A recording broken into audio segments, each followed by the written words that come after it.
On today's episode of Locked On Mets, I was once again joined by Jordan Grossman for our Friday Farm Report as we are now giving out awards for the Mets minor league system. Today we start with the Port St. Lucie Low A Mets.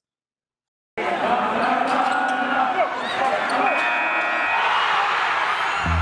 Locked On Mets, your daily New York Mets podcast. Part of the Locked On Podcast Network, your team every day.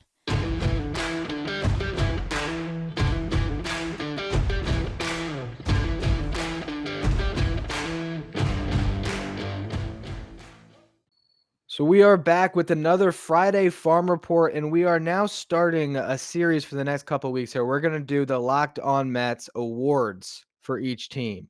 So we're going to start in low A, go up to high A, to double A, to triple A, of course, and grade out these seasons. So once again, of course, I'm joined by Jordan Grossman, does social media for us, and has joined me for all these Friday Farm Reports. Thanks again for coming on. Of course, yeah. Arizona Fall League starting up. It's a good time to be invested in the minor leagues. That's right. And I think I saw Mike Mayer talking today. Why aren't these games televised? You got the best prospects in baseball all in one field. I mean, the Arizona Fall League is almost more exciting than some of the minor league seasons. It's almost like an extension of the futures game, which people love. So I don't know why Major League Baseball, if they want to grow the game, why aren't they televising the Fall League? We could do a whole episode based off that. Like it frustrates the hell out of me every single year that I can't watch these guys. Like it's enough that like during the minor league season you have to get these like crappy little cameras that you have to watch from if you buy MILB TV. And not being able to watch the fall league is just ridiculous because it's a lot of the top guys in each system. And but Brett Beatty got on base 5 times today. Carlos Cortez 4 times. So really exciting stuff for the first day. Yeah, that's gonna be another thing we'll be covering here, I'm sure, throughout the off season. So we're gonna start today going through the awards for the Low A Mets, and this was the only winning team the Mets had in the minor leagues this year at 60-50. And here was the stat that I referenced before we hit record. Baseball Reference had the attendance this year at Low A at 45,580, an estimation of 793 people per game. Get the hell out of here. Like, I don't know where they pulled that, but I have been to low A games this year, and you're lucky if you get 100 people in the ballpark. 793 per game. I'm sorry, I'm calling BS on that one. Maybe they just got like 5,000 per game when Alvarez was there, and then once he left, like it all went out the window. I maybe. I mean, look, 793 doesn't sound like a lot of people, but if you've been to some low A games, or if you've been to minor league baseball games, those stadiums, I mean, go to a minor league game on a Tuesday night and tell me there's 700 people in the ballpark. I just don't buy it. So, Hey, the dollar beer nights, people go. those sell out, and Yeah. St. Lucie does a dollar beer night. I think it's dollar beers, dollar hot dogs. That's definitely their best promotion. I think when I went, it was bingo night, which I didn't enjoy as much. But we're gonna go through here, and so here's the general awards we're gonna do. We got pitcher of the year, player of the year, top defender, top slugger, top future reliever, top pitch, which is tough for low A because you don't have a ton of information, but we got a pitch that you've identified that you like, and then most versatile player. So those are the general awards we're gonna do for each team. Let's start with the top slugger, Jose Peraza. Or how do you pronounce it? Peraza? Peroza. Peroza. It's not Peraza. We already have a Peraza in the system that's in the major league level, but it's actually Peroza. Peroza. All right. So 21-year-old infielder got his first taste of a full season this year. What do you like about him that you think will translate as the top slugger on the team this year? So honestly, I didn't have a ton of information available before the season started. I didn't know much about him, but the guy posted a 136 weighted runs created plus in Port St. Lucie this year, which was actually 8th among all Southeastern League players with a minimum of 250 plate appearances. So that really popped out to me, like a guy like that. Also, tough when I was reading those leaderboards, I saw Endy Rodriguez, who was a former Mets catcher. They traded in the Joey Lucchesi trade. He was actually 5th on that list. So tough to see. But I still hope Endy has a great career. But yeah, Peroza did a great job. He almost had a 15% walk rate, which is also really impressive. And he led the Port St. Lucie team with 7 home runs. I think had 17 extra base hits, So really impressive stuff from him in his first full year. And I think it's tough to always see that power translate at that level. So, I mean, I'm sure when we get to the top sluggers of some of these other teams, we'll be talking about the Alvarezes and the Beatties of the world and the Vientos, of course. I mean, a top slugger in the system might just be Vientos or Alvarez. I mean, you got a couple options there, but for Lowe, Honestly, you could have. Sorry, you could have put Francisco Alvarez as the top slugger on that team, even though he only played 15 games because he was hitting like Barry Bonds down there. But that's true. I felt it was unfair to give him that award. Yeah. He had just a cup of coffee, but it was a very impressive cup of coffee that led to that early promotion. And like you watched him, like you just can't, you couldn't have it. It was like he was playing JV. You just can't Yeah, have it. exactly. So it's almost like the eighth grader that's on the varsity team at the private school. You have to promote them because they're that good. Shout out to my boy Alex Perez. That's a joke that only a few people will get, but I played travel with him and. Some people know Alex Perez, Pinecrest, eighth grader, varsity. Let's go to top defender. So I believe we talked about Alex Ramirez on a podcast, 18 years old. And one thing that I didn't touch on then was the fact that at 18, instead of having him in a short season, the Mets felt compelled to put him right into low A. Is that just because of the raw tools and they just wanted to give him that full season? Yeah, I think so, and also just because he did get to do some instructs last year at the end of last season. But yeah, like you said, the tools are just really impressive. They popped out, and it made a lot of sense. And we're talking about top defender. He was really fluid out there in center field. I heard the arm looked great. The routes do need a little cleaning up. I could have given this award to Jalen Palmer, but as people are going to see, he already has a couple of awards for this team, so didn't make sense. But yeah, Alex Ramirez had the offensive numbers didn't really pop out to people like we talked about on the episode with him where we broke down his game. But the defense was definitely there especially for a teenager. It was nice to see. Yeah, and I think next year, I'm not sure. I would imagine he's probably still in low A. You would figure, so more time to let that bat develop. But if you have a chance to get someone to stick in center field that has some plus, uh, you know, potential there and potential to eventually evolve into a good hitter, it's a prospect we're definitely going to be watching. Built Bar is the best tasting protein bar ever. Did you know that Built Bar has so many delicious flavors that there really is something for everyone, whether it's the coconut bar, cherry barcia, raspberry, mint brownie, double chocolate, German chocolate, salted caramel, strawberry, orange, or my personal favorite, cookies and cream. If you haven't tried all the flavors, you can get a mixed box where you get two of each. And you can see which ones you like best. These really are protein bars that taste like candy bars. They come covered in 100% chocolate. They're soft, they're easy to chew, and they're healthy. Built Bars come low in calories, low in sugar, but they're high in protein and high in fiber. If you want to try Built Bar today, go to BuiltBar.com, use the promo code LOCK15, and you'll get 15% off your next order. Again, that's promo code LOCK15 for 15% off at BuiltBar.com. This one might be my favorite person that you mentioned going over the stats before we recorded. Top future reliever, Sammy Tavares. 52 strikeouts in 31 innings, but he walked 34 batters and had a 5.81 ERA. Sammy Tavares, I know you can't pull a ton of information on these guys, but what do you think about him? That you imagine him as being a high leverage reliever one day, potentially, if everything breaks right? Honestly, he needs to clean up his control. That's the Yeah. biggest thing. And all my research of him is that if he's, it was 54 strikeouts and I think 32 innings. So really impressive, over 15K per nine, by far the highest in the St. Lucie roster. So if he can clean up the control a little bit, I think his fastball is around 97, 98. So he really needs to get his control intact, and maybe there's a future for him in a major league bullpen 2 to 3 years down the road. Basically, think Charlie Sheen and Wild Thing before he gets the glasses. I mean, that's where who I'd be Exactly. talking about. But you know what? There's a lot of guys like that nowadays. I mean, who's the guy with the Phillies this year that kept on driving everyone nuts? The lefty, Was not Neris. not Neris. There was another guy. It's the guy that like got into it with Dom. I'm blanking on his name. Oh, Alvarez. Yeah. I think that's Jose Alvarez. Yeah, you had these guys that, a guy like Tavares, even if he just starts to locate a little bit, these guys, if you can throw hard, get rushed up to the big leagues to be relievers. And you know what?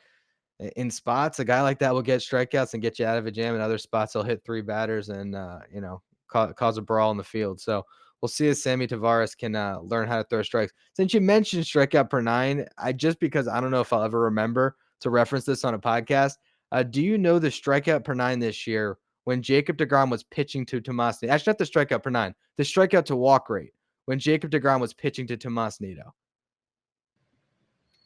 I'm gonna guess like something ridiculous, like 35% or something. So his strikeout to walk rate, it was almost 20 strikeouts to every walk. It was like 19.5 or something like that. Oh So no. it ridiculous. I mean, I talked about this a little bit on yesterday's show. Tomas Nido got 80% of the strike calls on the outside part of the plate this year.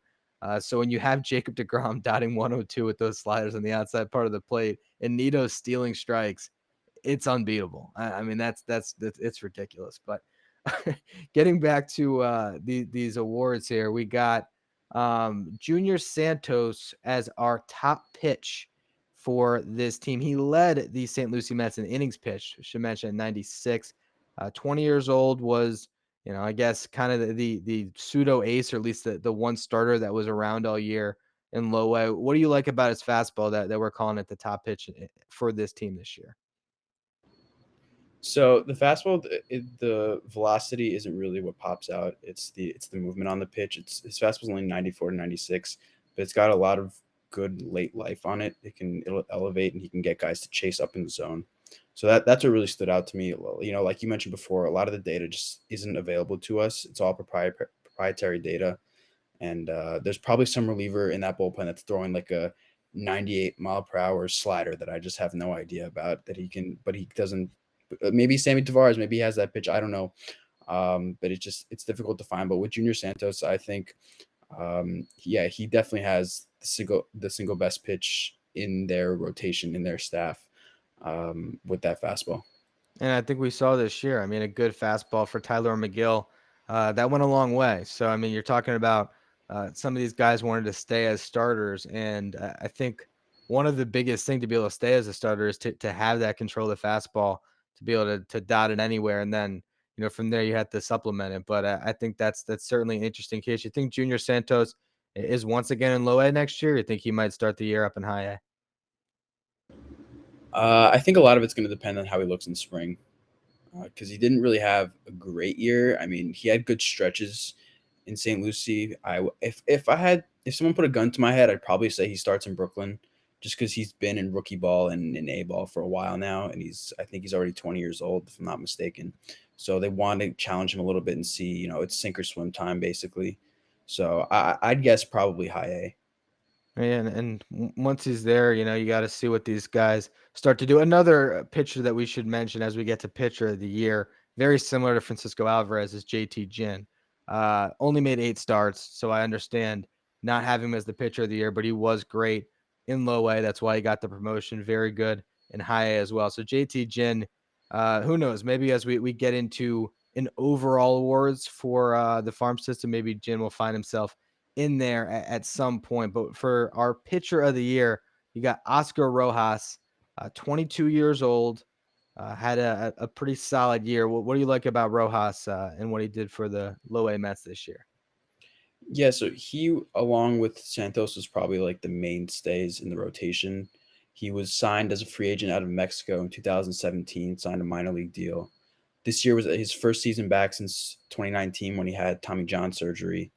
He pitched a total of 83.2 innings, had a 3.66 ERA, 4.06 FIP, 1.15 WHIP, 8.7 K per nine. So he's not really going to get a ton of strikeouts, but a low walk rate, 2.7 walks per nine. The fastball is around 89 to 93, but it's actually not his primary pitch. The primary pitches are his changeup, which is 82, 84, has good horizontal break on it. And then the curveball, which is 77 to 81, and has a little bit of a 12-6 break on it. So, yeah, he was a pretty impressive arm for them. He's 21 years old, so he's a little bit old for that league. But what he was able to do there, I think he earned the nod for pitcher of the year over Santos. Yeah, and I think one thing that I noticed looking through some of the numbers of other guys that had down there, uh, it's hard to find the name that really pops out of the low A for the Mets pitchers in particular. And I think if you look at the farm system, Uh, after you trade Simeon Wood Richardson, who would probably be, who even knows how high on the Mets, top 10 right now if he had stayed in the organization. There's a lot of pitching that was traded under the Brody Van Wagenen era. And now when you look up, I mean, I think a lot is riding on Jin and Allen in particular to pan out, because the Mets just don't have a ton of draft capital that's been invested in these pitchers in the high rounds over the last couple of years. Yeah, and it's you mentioned JT Ginn. I probably would have. I'm probably gonna have him in contention for the Cyclones pitcher of the year, just because I think he probably starting the year, if he wasn't coming back from Tommy John, would have started the year in high A. Low A was kind of like a rehab slash like beginning to an organization for him. So I don't really he was way too advanced for that level, kind of like Alvarez. So I didn't really think it made sense for him. But yeah, I totally agree with you. It's just having those guys in the system, it's tough to find. So if you can get a guy like Rojas to even become like a 5 or 6 starter, it's going to help a lot. Yeah, and again, I mentioned McGill before. I mean, that's why unearthing a McGill in a season is such a big deal for the Mets. You just hope that he can build off of this year and be successful next year. I was talking to Pat Regazzo on today. I mean, I've done 2 episodes today. For those of you listening, you would have heard the Regazzo episode already, but we were talking a lot about. I just completely lost my train of thought, dude. I'm not even kidding. I completely lost my train of thought, and I'm gonna leave all this in there. No shame at all. I don't know where I was going with that. I don't know where I was going with that. That's funny. You know what? Let's just move McGill, on. talking about McGill. That's what it was. That's what it was. Yeah. There we go. Thank you for bringing me back. Glad you were listening. Yeah. So we were talking about needing McGill and Peterson to be the 6 and 7 in this rotation going into next season, and I think part of that is not having that depth in the minor leagues behind those guys, where you want to make sure that you have a solidified top 5 that's not counting on those two, because Peterson and McGill are almost representing that depth that you'd want in AAA next year. All eyes are on the gridiron as teams are back for the start of another football season. And as always, BetOnline is your number one spot for all the pro and college football action this season. With the new updated site and interface, there's even more odds, props, and contests available at betonline.ag, which continues to be the number one source for everything football. Head to the website or use your mobile device to sign up today and receive your 100% welcome bonus. That's double your initial deposit with the promo code NFL100. You get that just for signing up. From football, basketball, boxing, baseball, right to your favorite Vegas casino games, don't wait to take advantage of all the amazing offers available for the 2021 season. BetOnline is the fastest and easiest way to bet on all your favorite sports. BetOnline, your online sportsbook experts. Again, it's a very thin system when it comes to pitching right now. So let's talk about the player of the year for the low A Mets. As we've already referenced, Jalen Palmer. Talked about him a couple of times throughout the season. A guy with a lot of tools that we like here. Not only is he the player of the year, he's also the most versatile player for the low A Mets. A guy that has been experimenting all over the diamond. What do you like first about his season in low A? Although, of course, in high A, it was not quite as successful once he got that promotion. Yeah, he struggled a bit in high A. Probably a little bit of nerves at the beginning. It's a bit of a homecoming for him. He went to high school in Brooklyn. He grew up there, so and he had his family at a lot of the games. So I bet it was a bit of nerves, a bit of like anxiousness, and he didn't really get a huge sample size. So, but in Port St. Lucie, also slow start, but then over his last, I think, 2 months over there, he had an over 850 OPS, was hitting the ball extremely hard. I heard consistent 100-mile-per-hour exit velocities. Can play all over the diamond, like you mentioned. Most versatile defender. He's played all 3 outfield positions. He's played third base, second base, and even before this season, his first 2 years in the Met system, he played a bunch of shortstop. So he can play basically every position except for first base and catcher, which is just that's like a Jeff McNeil type. That's really, you need those guys in your system. You need those guys at the major league level. So we see how much versatility plays in today's game. So yeah, he really impressed me with, the walk rate was up there too. I think it was around 13 or 14%. And we got a really good eye at the plate. The strikeouts need to come down a little bit, but I think overall he edged out Peroza for player of the year with what he was able to do over his final 2 months there. Yeah, he had a really great year there, and I'm sure next year it'll be high A for him, and we'll see if he can sort of figure out that league. Sometimes it just takes a little bit of time for the prospects, especially when they're younger, to come in and thrive in those leagues. And so I think Palmer's certainly a name to watch. As we've talked about in the past, I think that versatility certainly helps his big league chances, because, like you said, you can never have too many of those guys who can come up and, when someone gets hurt in a year, you got whatever, 6 7 injury opportunities when you're in AAA to be the guy that gets the call. And I think that that's great for him. And then once he eventually graduates, if he can, who knows, if he can hit to be a super utility guy, that's great. Or if he can just be someone that comes off your bench and plays a lot of different roles, that's extremely valuable as well. Was there any other name that fell off the list that we should mention? I don't want to put you on the spot here, but was there anyone else in low A that jumps out to you? Not really. Like I mentioned before, I think guys like JT Ginn and Francisco Alvarez, they could have been eligible for this awards, but I just think it wasn't fair because those guys were just too advanced for the level. If you want to count what Jacob DeGrom did to the low A Cardinals, the way he dominated, maybe he could have been in contention for pitcher of the year. That's But true. no, He I sh- but he no, I should have been top pitch. We forgot 102-mile-per-hour Jacob DeGrom fastball to a oh bunch of yeah. minor leagers. That They was the they top uh they pitch. they they hit a ball in the infield once and they celebrated like they just won the World Series, that team. That was like one of the most fun little storylines of the season. That whoever that was, and I covered the Palm Beach Cardinals when they were still a high A team. Not It was for a site called the Cardinal Nation, but I was in the press box. I'm familiar with how that internship program works as far as who's running those accounts, and whoever that person is, I'm telling you, they have a million hats.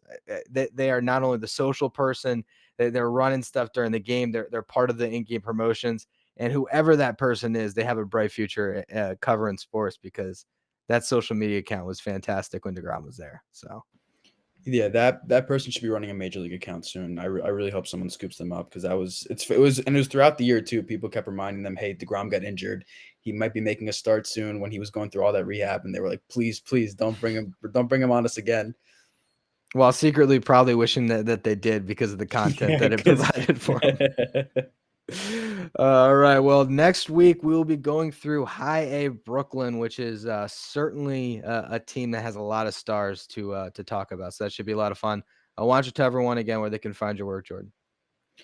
so you can find me obviously working social media here at Locked On Mets with you and Josh Finkelstein. You can find me on Twitter at Mets fan since '02, and then you can find my Facebook page. We are Mets believers.